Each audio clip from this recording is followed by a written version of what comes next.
Isso aí, galerinha. Vamos dar mais uma avançadinha aqui na Física C. O que nós vimos de Física C até agora? Bem pouca coisa. A gente só viu que o homem já conhece o valor da carga elementar, que é a carga de um próton e a carga de um elétron. Nós sabemos que para calcular a quantidade de carga de um objeto é pegar o número de partículas que ele tem em excesso, prótons ou elétrons, e multiplicar por essa carga elementar, a primeira fórmula. Acabamos de ver que tem um conceito também de intensidade de corrente elétrica que nos permite medir quanto de carga atravessa um certo objeto com o passar do tempo. Por enquanto foi isso. Mas eu quero falar um pouco mais de corrente elétrica, porque a gente acabou vendo meio no susto aí, sem querer. Então vamos falar um pouquinho mais sobre essa história de corrente elétrica. Na verdade, o que a gente chama de corrente elétrica, nos livros do ensino médio, está assim, ó, corrente elétrica é o movimento ordenado de elétrons.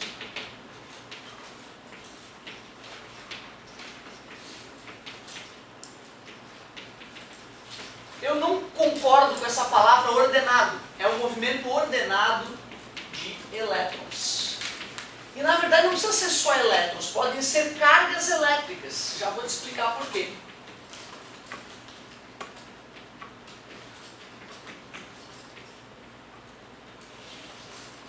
E eu não gosto de colocar a palavra ordenado, a não ser que seja entre aspas, para mostrar que o elétron ele é um bicho sassaricante, lembra? Então ele nunca vai ser um movimento ordenado de elétrons como se eles fizessem uma fila indiana e andassem um atrás do outro. Não é assim. Então, na verdade, a corrente elétrica ela é desorganizada por natureza. Só que a maioria dos elétrons migram para o mesmo lado ao mesmo tempo. E por isso a gente pode dizer que existe uma corrente elétrica. Mas seria legal que tu entendesse, por exemplo, que nessa placa de alumínio aqui, ó, do batente do quadro, tem zilhões de elétrons indo para a esquerda e indo para a direita ao mesmo tempo. Por isso que não tem corrente elétrica total, mas tem movimento de elétrons aqui. Agora, se eu coloco isso aqui conectado ao lado positivo de uma bateria, lá conectado ao lado negativo de uma bateria, aí sim, essa nuvem de elétrons vai migrar mais para um lado do que para o outro e vai ter uma corrente elétrica resultante. Mas é importante que tu saiba que num metal qualquer sempre existe já a movimentação de elétrons livres, sassaricantes na superfície, que é o que dá essa característica brilhosa para os materiais. Bom, então cuidado com a palavra ordenado, hein? É movimento ordenado, mais ou menos, não é assim ordenado. Outra coisa interessante de saber é que a corrente elétrica ela pode ser basicamente de dois tipos. Ela pode ser do tipo contínua ou alternada. A corrente contínua é aquela das pilhas, da bateria, do carro, por exemplo, que é sempre fluindo para o mesmo sentido. Então, se eu for fazer o gráfico da corrente contínua aí, com o passar do tempo, seria um gráfico desse jeito. Ela até pode oscilar, tá? Mas nunca indo para o lado negativo. Em compensação, a corrente alternada já é aquela corrente que vai do lado positivo ao lado negativo. Ou seja, os elétrons fluem para um lado, depois para o outro, para um lado e para o outro, indo e voltando no fio. Certo? Por incrível que pareça, no nosso dia a dia a gente usa muito mais a corrente alternada, né, que é a da nossa casa. Ou seja, então, quando a gente diz que tem um lado positivo e o neutro, né? O lado positivo ele não é positivo, na verdade, ele fica empurrando e sugando elétrons. Os elétrons ficam indo e voltando ali naquele fio. Mas a origem da energia vem pelo positivo. E o neutro seria mais ou menos o escape para esses elétrons poderem ir e voltar. Tá? Então, alternada é porque ela muda de sentido toda hora. Contínua porque ela continua, né, sempre para o mesmo sentido. Bom, outra classificação importante de corrente elétrica é em relação aos agentes transportadores de carga. Nem sempre são os elétrons os agentes transportadores de carga. Na maioria dos casos, sim. Mas existem outros casos em que os elétrons são ajudados por outras partículas. Então, cuidado. Se eu for falar nos agentes transportadores de carga, vamos ver aqui, ó, agentes transportadores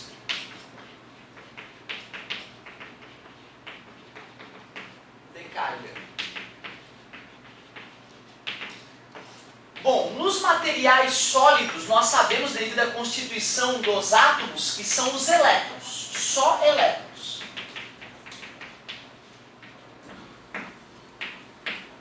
Porém, nos materiais líquidos nós não temos elétrons livres. O que acontece quando eu pego o mesmo sal e coloco na água? Sal de cozinha, o famoso cloreto de sódio, ele sofre dissociação iônica, não é isso? Então, quando eu coloco água aqui, né, é sal e água, né, as moléculas de água que são polares, elas vão cercar o sódio e o cloro, e eu vou ter então cátions e ânions, não é isso? E esses cátions e ânions, essas partículas ficam boiando na água lá livres, positivas e negativas. Por isso que a água salgada conduz eletricidade, porque está cheia de agentes transportadores de carga livres para se deslocar de um lado para o outro. Então cuidado, em líquidos condutores, os agentes transportadores de carga são os cátions e ânions.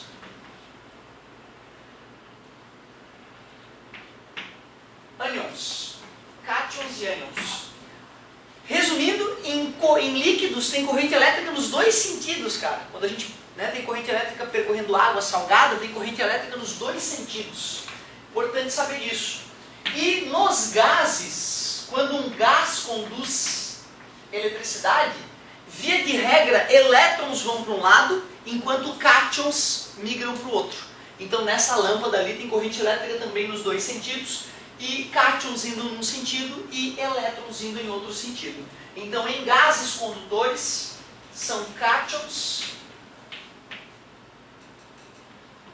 e elétrons.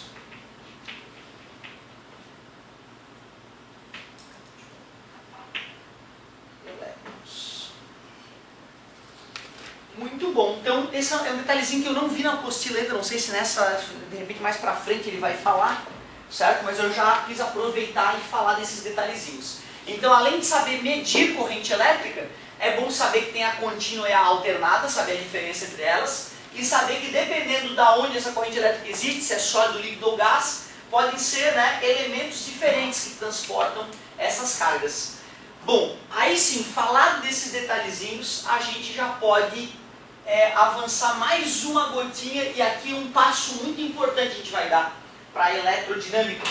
Como eu havia dito, na maioria dos outros materiais didáticos pelo Brasil afora, o pessoal primeiro estuda eletrostática, termina eletrostática, para depois sim adentrar em eletrodinâmica. Aqui não, aqui a gente vai começar basicamente por eletrodinâmica. De certa forma faz até mais sentido, sabe? Porque a eletrostática ela é um pouquinho mais pesada do que a eletrodinâmica. Então começar pela eletrodinâmica, de certa forma, dá uma aliviada mesmo no processo. Galerinha, o negócio é o seguinte, olha só a história que eu vou te contar agora para tu entender bem essa história de eletrodinâmica. Claro que quando eu conto essa história, eu conto ela romanceada, porque não faz sentido estudar a história aqui na física ipsis literis, né? Não precisa estudar tudo bonitinho, a gente pode romancear para ficar mais didático. Então a história é a seguinte.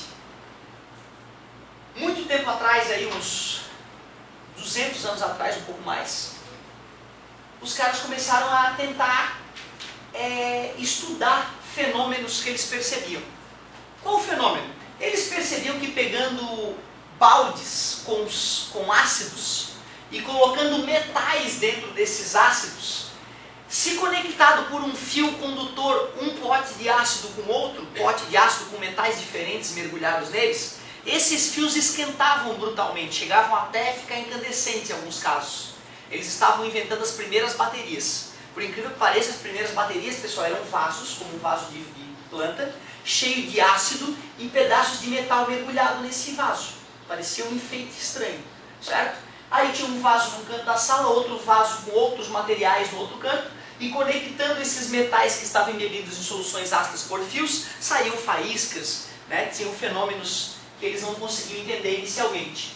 E para começar a entender esses fenômenos, então, foram criando equipamentos que podiam medir temperatura, que podiam medir corrente elétrica, até que, depois de um certo avanço já, os caras começaram a fazer pequenos circuitinhos elétricos. Eles pegavam fios condutores, conectavam nesses vasos com ácidos e metais, que são baterias primordiais, e conectavam tipos específicos de fios nesse sistema.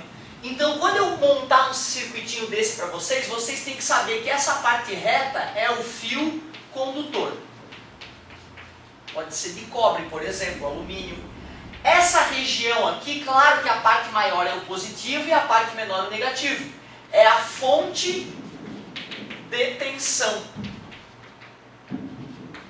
É a voltagem, é também a DDP, a gente vai chamar de DDP isso o tempo inteiro. O que é DDP, professor? Diferença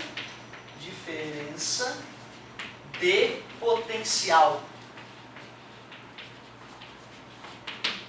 Diferença de potencial. Então, fonte de tensão também tem o nome de DDP, que significa diferença de potencial, e tu tem que saber que é mais e menos sempre. Tem que saber esse detalhezinho ali do mais e do menos. E o que é essa cobrinha que tu fez ali, professor, no meio do fio? Bom, galerinha, eles quando começaram a estudar esses fenômenos, perceberam que tinham materiais que deixavam a corrente elétrica passar com mais facilidade, e tinham materiais que bloqueavam a passagem da corrente elétrica, né? Ou travavam a passagem da corrente elétrica, ou ainda resistiam à passagem de corrente elétrica. Por isso que o nome daquele dispositivo é resistor. Resistor é o nome daquele dispositivozinho ali. Então eles perceberam, por exemplo, que botando fio de cobre aqui, bonitinho, e ali um outro fio de um outro material, perceberam que esse fio desse outro material esquentava muito mais do que o cobre. E se ele esquenta muito mais, é porque na hora que a corrente elétrica está atravessando aquele material, ele, de certa forma, gera um atrito para a passagem do elétron, e esse atrito que ele gera se transforma em calor. Aliás, outra coisa importante, a transformação de energia elétrica em calor que ocorre nos resistores é chamado de efeito Joule. Outra coisa importante aqui para o nosso início de aula, efeito Joule. O que é o efeito Joule? Transformação de energia elétrica em energia térmica. Então, efeito Joule. Transformação de energia elétrica em energia térmica. Então tu vê, até agora nada demais, simplesmente te contei que esse desenho agora vai fazer parte da tua vida. Tens que saber cada um desses elementos do desenho simples de fazer. E tem que saber que nos resistores ocorre o aquecimento, e esse aquecimento tem nome técnico, efeito Joule. Show de bola. Galera, no começo, quando eu te falei que esses estudos ocorreram há mais de 200 anos atrás, os primeiros estudos, né? O homem já sabia como é que era o átomo? Não, a ideia moderna de átomo vem de 1900, experiência da fina lâmina de ouro de Rutherford e Bohr, certo? Então é pelos idos de 1900, faz 100 anos que a gente conhece os átomos mais ou menos. Isso aí é anterior à descoberta do átomo como ele é hoje. Portanto, os caras não sabiam por que esquentava. Oh, está esquentando, cara, ó, tem alguma coisa acontecendo ali, mas não sabiam o que era. Aí alguém teve que dar um chute, né? Nah, deve ser umas coisinhas que caminham ali dentro. É, umas coisinhas que caminham ali dentro. E ela deve ser, deixa eu ver, deve ser positiva. É, umas baguinhas positivas, é sim, umas baguinhas positivas que caminham ali dentro. No começo a galera não tinha noção do que era. E chutaram que eram partículas positivas que caminhavam dentro do fio. Então cuidado, gente, muita atenção. Vou largar umas baguinhas positivas que podem se deslocar aqui no fio, hein? Os opostos, os iguais. Quer dizer que essas baguinhas positivas vão ser atraídos pelo polo negativo, não é isso? Essas baguinhas positivas vão ser repelidas pelo polo positivo. Por isso que o sentido da corrente elétrica é esse aqui, ó. Nesse circuito, é o sentido anti-horário. Tudo bem para vocês? Cuidado, gente. Depois que eles descobriram que são os elétrons que podem se movimentar no fio, eles perceberam que eles estavam errados. E, dane-se, vamos continuar escrevendo errado. Então hoje, em 2013, quando eu vou desenhar a corrente elétrica num circuito, eu desenho considerando que as partículas positivas se mexem. Então cuidado, essa setinha é o sentido convencional da corrente elétrica, enquanto o sentido real, o sentido dos elétrons, é o sentido oposto. Então muito cuidado. Sentido real é aquele que é o dos elétrons. E sentido convencional,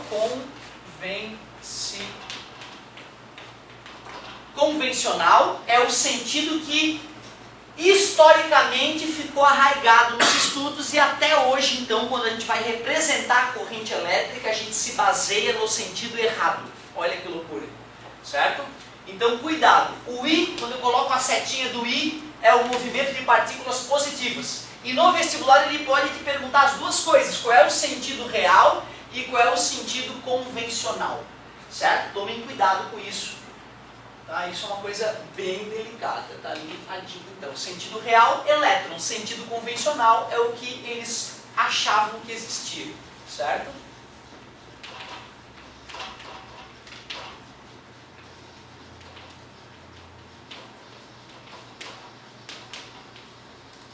Sentido real, sim, são os elétrons.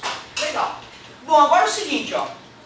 Começamos a estudar um pouquinho melhor os circuitos elétricos, sabemos o nome dos elementos, o cara que resiste à passagem de corrente elétrica, nome justo pra caramba. Tem um lado positivo que é o grandão, pequenininho é o negativo. Tem um fio condutor para poder fazer o contato da bateria, da fonte de tensão, da DDP com o resistor. E já sabemos que usamos setinhas para representar o sentido da corrente elétrica, seja o verdadeiro, seja o falso. Adivinha então, adivinha meu amigo, para que serve o amperímetro?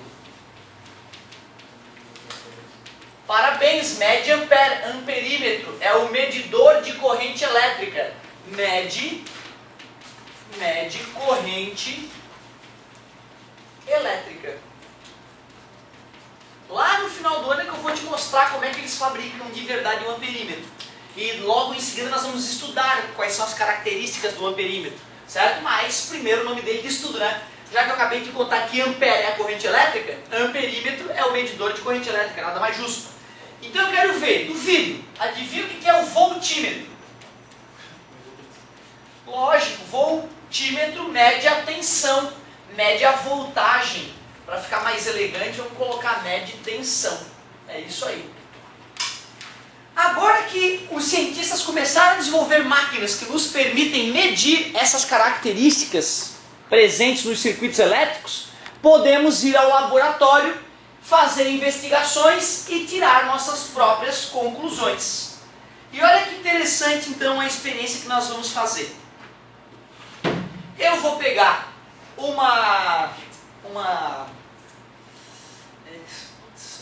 a fonte de tensão, muito obrigado amigo, vou conectar a ela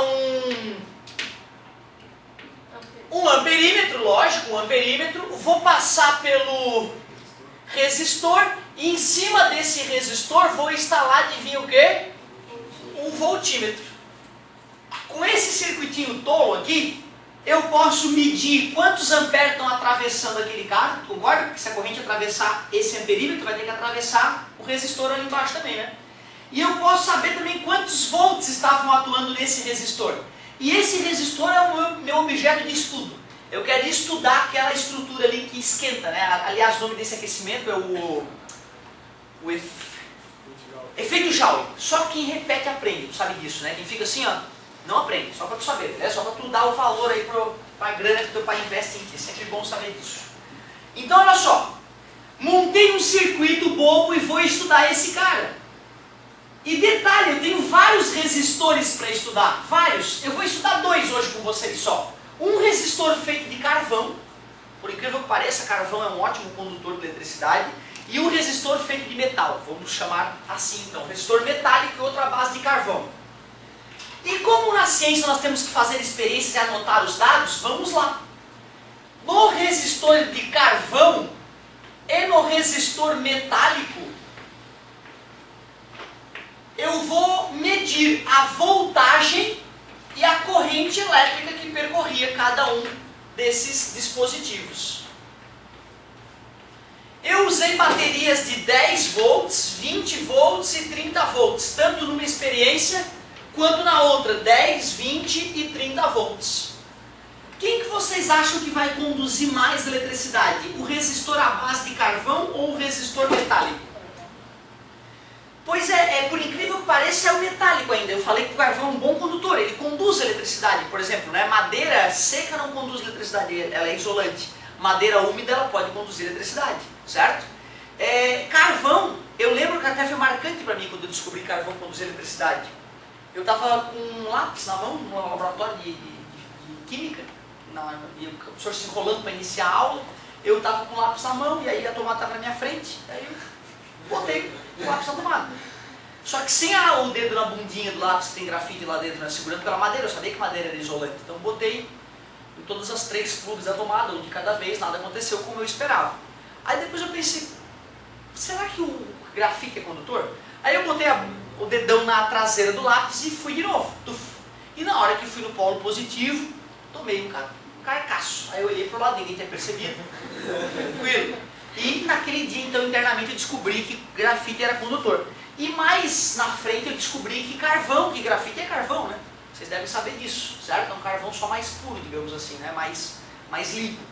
Então tu vê, né, o carvão ele é condutor, não tão quanto metais, mas ele é um bom condutor. Inclusive os primeiros filamentos de lâmpada que existiram eram feitos de carvão. Né, o Thomas Edison, quando ele estava inventando a lâmpada, ele tentou mais de 1000 tipos de resistores diferentes. Ele instalava, brilhava e queimava. Brilhava e queimava. E aí depois de tanto queimar, ele pensou, vou botar um filamento já queimado, vou botar carvão.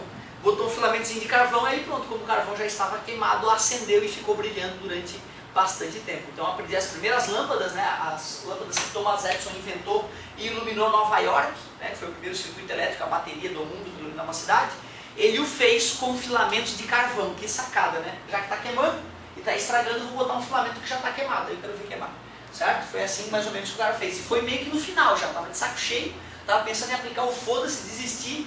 Nos finalmente o cara criou a lâmpada e revolucionou o mundo como nós conhecemos. Bom, galerinha, voltando então. Usei baterias de 10, 20 e 30 volts para fazer os experimentos e usando o amperímetro eu vou medir a corrente elétrica. E agora eu quero que tu me ajude, hein? Quero que tu me ajude. Quando eu instalei a bateria de 10 volts em cima do carvão, o meu amperímetro leu, pasmem, 2 amperes. 2 amperes. E eu te pergunto, quando eu instalei a bateria de 20 volts, e quando eu coloquei a bateria de 30 volts, que bonito! Então observem vocês que mais uma vez a natureza se mostrou bem comportada. Quando eu dobrei a voltagem, a corrente elétrica dobrou. Quando eu tripliquei a voltagem, a corrente elétrica triplicou. Quando eu fui fazer um teste com o metal, eu usei a bateria de 10 volts. E aí na hora que eu olhei no amperímetro, deu 5 amperes. Quando eu usei a bateria de 20 volts, por favor, 10 amperes, porque se dobrou a voltagem, é natural que dobre a corrente elétrica. Afinal, a voltagem é o estímulo para a corrente elétrica. Se eu dobrei o estímulo, eu dobro a consequência dele. Triplicou a voltagem, vai triplicar a corrente elétrica, 15 volts. Quem estava fazendo esses experimentos no laboratório era Ohm, sobrenome da criança, Ohm. E ele, cara, fez experimentos não só com 2 resistores, como nós fizemos em sala de aula para ficar prático. Ele fez experimentos com milhares de materiais diferentes. E todos os materiais que eram condutores apresentavam um comportamento desse jeito.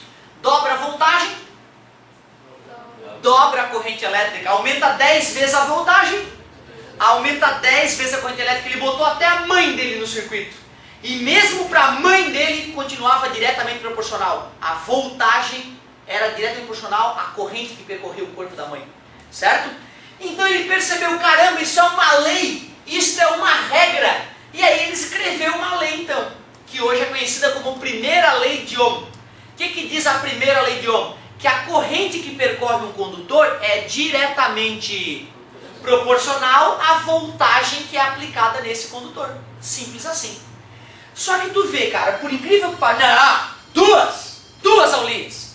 Por incrível que pareça, pessoal, essa lei não é uma lei. Sacanagem, né? Como assim, professor? Tá louco? Pois é, cara, é que assim, ó, lei na ciência é aquilo que é sempre respeitado, né? É aquilo que é sempre respeitado. E nessa época ele só testou materiais, coincidentemente, que obedeciam essa lei. E futuramente, depois desse período, se descobriu que existem materiais que não obedecem essa regrinha tão bonitinha. São os materiais condutores. Galho e silício são os dois maiores nomes de semicondutores. Os semicondutores, como o próprio nome diz, às vezes eles não conduzem e às vezes eles conduzem. E não é uma coisa linear bonitinha. Então tu bota 10 volts, não acontece nada. 20 volts, não acontece nada. 30 volts, aí um monte de corrente elétrica atravessa o cara. Então por isso, cuidado. A gente vai continuar chamando de primeira lei de Ohm, mesmo sabendo que não é uma lei, que tem suas exceções, beleza? Eu vou escrever a primeira lei de Ohm ali, e depois eu ainda vou usar esses dados para a gente fazer um certo cálculo, tá, gente? Então, ó, fiquem atentos que eu vou usar esses dados dessa experiência que nós fizemos para fazer um cálculo interessante de exemplo para vocês. Então vamos lá, vamos continuar aqui, não vou nem parar o vídeo. Vou enunciar a primeira lei de Ohm, que a gente sabe que não é lei, e vamos ter uma... Tem gente na porta, né? Pode entrar, tá liberado.